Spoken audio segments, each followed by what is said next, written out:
Endless queues under the blazing sun. Dozens of displaced people wait their turn at the pump, hoping to fill a few cans of water.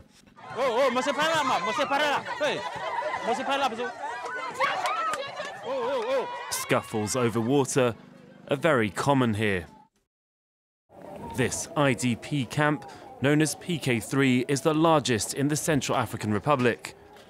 Over 54,000 survivors of the war live in makeshift huts in the heart of the city of Bria. Martin supervises the pump in PK3, ensuring the day-to-day rationing of water. Usually we have 80,000 to 100,000 litres of water, but it's not enough. Some manage to fill their cans, others are not so lucky. They arrive when there is no water left and have to wait. Some wait until 3 or 4 in the afternoon, and by then there's no water left. This type of water tank can hold 200,000 litres. It would need to be full for everyone to get some. For displaced people of PK3, nothing has changed since the peace agreement was signed between the government and 14 armed groups. Security remains a major issue. The armoured vehicles of the UN patrol the area all day long, but their presence isn't enough to reassure one of the community leaders who compares the camp to an open prison. The water in that drain is very dirty. There's rubbish all over the place with mosquitoes flying around. We grow a few vegetables here, but there's barely any space. If you leave the camp, even 100 meters outside, you risk being attacked and killed. We cannot go far.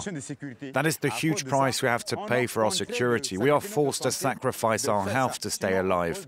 Otherwise, we would grow food elsewhere and bring it back here to eat.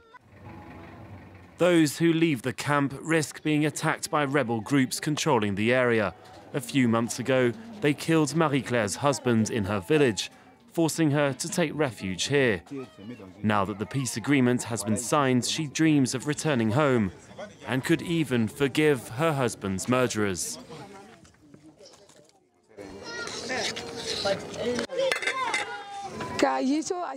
Even though they killed my husband, I have no choice.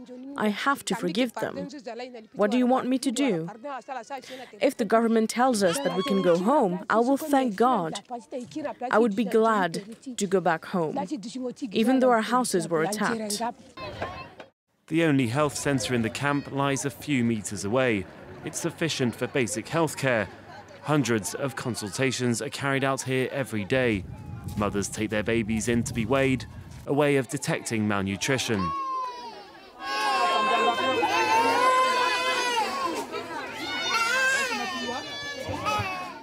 The health system only works thanks to humanitarian efforts. If the peace is upheld, it will help organisations to deliver aid more effectively throughout the region.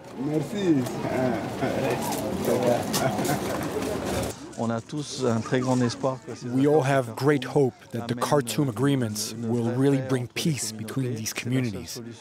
This is the only way to improve health services and to provide all the basic and social services for this community here. And long-lasting peace could be on its way. We were part of an unprecedented meeting between the health minister and a rebel warlord. No, promote him here. You cannot base him here. General IBRAHIM ALAWAD is one of the major figures of the FPRC, one of the most powerful groups of the former SELEKA coalition opposed to the regime.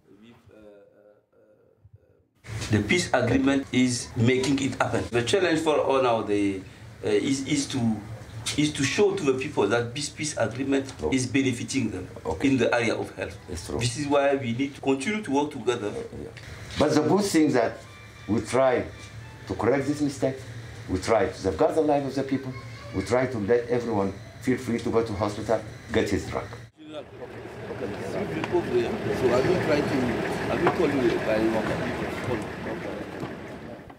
Promises of peace from both parties.